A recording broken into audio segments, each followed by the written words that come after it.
Court documents reveal Larkin is not the boy's father and his mother had been at the hospital.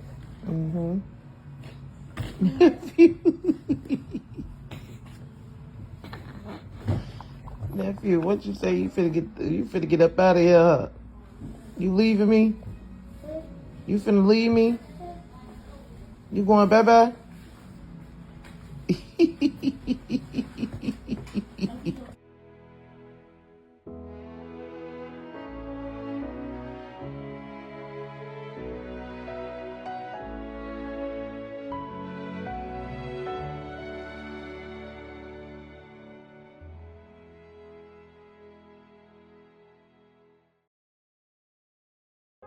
On November 4th, 2024, Gary, Indiana police received a troubling emergency call. A 2-year-old Jeloni Smith was reported to have drowned at a residence on Arthur Street. Responding quickly, Officer Frierson arrived at the scene. His initial observations, however, raised serious doubts about the supposed drowning.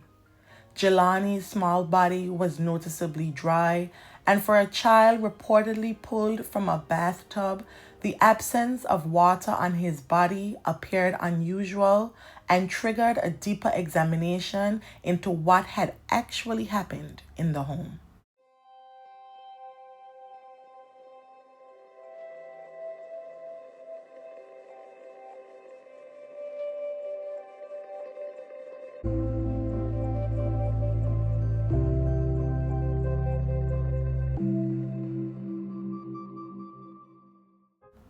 At Methodist North Lake Hospital, Jeloni was pronounced gone shortly after his arrival. Corporal Mitchell, already suspicious based on the conditions at the scene, contacted the Lake County Prosecutor's Homie Task Force and Detective Gary Rund of the Indiana State Police to investigate further. Investigators conducted an initial walkthrough of the scene. Detective Nielsen and Officer Brian McCall inspected the bathroom, which contained about 8 inches of water in the tub. Yet, despite the presence of water, the bathroom floor was dry, another inconsistency that called the drowning claim into question. As detectives moved to the bedroom, their suspicions intensified. The room appeared in disarray, and on the bed they noticed a brown stain with small chunks, partially dried, and a small aluminum baseball bat placed conspicuously nearby. The placement of the bat and the dried stain suggested that there might have been some form of viol or struggle in the room. Together, these pieces formed an unsettling picture that led investigators to doubt the circumstances surrounding little Jeloni's passing. The investigation turned next to the child's family members, starting with his mother, Rochelle Smith. Rochelle explained that she had been hospitalized the day before due to an illicit substance overdose, leaving Jeloni and her other children in the care of her on-again, off-again boyfriend, 32-year-old Ricky Larkin. Her voice reportedly conveyed a mixture of regret and concern. She admitted fearing for her children's safety under Larkin's supervision. According to Rochelle, the man often displayed abuse and neglectful behavior toward Jeloni, singling him out and treating him differently from her other children. She also revealed that Ricky rarely fed or bathed them, leaving the children's basic needs unmet. Forensic pathologist Dr. Shipping Bell performed an autopsy on Jeloni's body. The findings left no doubt. Jeloni had suffered extensive injuries incompatible with a simple fall or accidental drowning. His injuries, spanning nearly his entire body, were indicative of repeated forceful trauma. Dr. Bell's report catalogued the bruises, abrasions, and internal injuries with grim detail. Face and head, multiple contusions and bruises with swelling around the face and scalp showed signs of repeated impact. Neck and chest, abrasions and contusions marred the area, suggesting pressure or impact, possibly indicative of a struggle. Back and buttocks, bruising and abrasions covered these regions, consistent with prolonged physical ab.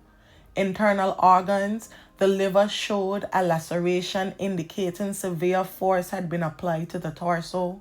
Scalp and skull, bleeding beneath the scalp added further evidence of blunt force trauma. Absence of drowning evidence. Critically, there was no water found in Jeloni's lungs, definitively ruling out drowning as a cause of passing. Dr. Bell's conclusion was definitive. Jeloni's injuries and their distribution pointed to intentional ab, and the case was classified as a homicide. When questioned, Larkin admitted he had been caring for the child but insisted that his passing was accidental. The man claimed to be getting Jeloni ready for his mom's friend to pick him up and asserted that he only left Jeloni unattended in the bathtub for a few minutes. Ricky claimed that upon his return, he found the child unresponsive. The man also said he attempted CPR but was unsuccessful. Although Ricky initially denied any wrongdoing, he suggested that Jeloni's injuries could have resulted from a fall in the tub, speculating that the child may have hit himself while slipping. However, Larkin did concede that certain injuries might resemble those from blunt force, but maintained he had no role in harming Jeloni. As the investigation continued, further details emerged. Larkin initially denied using illicit substances on the day of the incident, but jail recordings later revealed a different story.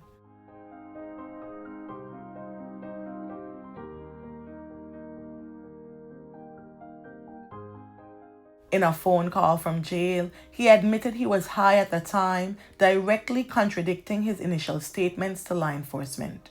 The man even confirmed that he had been the only adult with Jeloni at the time of the incident, a fact that made his inconsistent statements more troubling.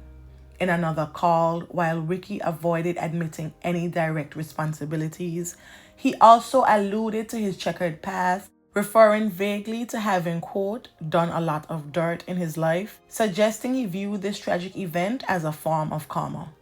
His tone in these calls was noted by detectives as he displayed a surprising lack of remorse, occasionally making statements that seemed to distance himself emotionally from the situation. Authorities conducted a thorough background check on Ricky Larkin, revealing a history of criminal activity. He had previously used multiple aliases and had outstanding warrants, indicating a pattern of attempting to evade law enforcement. A review of Ricky's social media showed him posting about struggling with ADHD, in addition to showing love to his two daughters, who he posted often. Hey you! Yeah, you! Hit the subscribe button so you never miss out on another video. Detectives, unconvinced by Larkin's story, continued to identify inconsistencies in his account. Detective Run's questioning centered on the dry bathroom floor. During further interviews, Rund asked Ricky if he had ever disciplined Jeloni or the other children for incidents like bedwetting or regurgitating, explaining the brown stain. This line of questioning visibly agitated Larkin, whose behavior became increasingly defensive, especially when detectives pressed him about the numerous injuries on Jeloni's body. The man insisted he was not a child abuser. Larkin also permitted a search of his cell phone, which yielded no evidence of a claim he'd made, asserting that Rochelle, the child's mother, had threatened to harm herself and her children via text. As the evidence mounted, Ricky began to shift his story. He reluctantly conceded that the injuries on Jeloni's body, especially around the face and torso, could have been caused by blunt force. However, he continued to deny any personal responsibility, evading direct answers and deflecting blame. He even requested specific details about the autopsy, showing a disturbing level of interest in the findings, something the detectives noted as unusual and potentially telling. Ricky Larkin was formally charged with fatality on November 7, 2024. As of this video, he is being held in custody without bail, awaiting further court proceedings. Jeloni's tragic passing outraged residents who mourned the loss of a young life, while local officials and community leaders called for increased vigilance when children are left in the care of non-parental figures.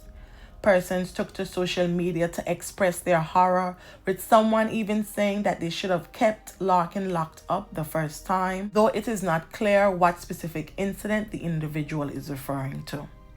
Jeloni's biological father has also expressed frustration with being notified by the child's mother a day after Jeloni took his final breath, and her alleged haste to have the child cremated, something he is totally against.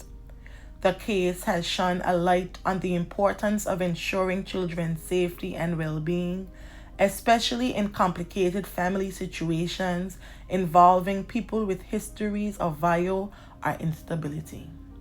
I will be keeping up with this case, so be sure to hit the subscribe button and give this video a thumbs up. May the family and friends of Jeloni Smith find solace in the happy memories, and may his soul rest in perpetual peace. Thank you.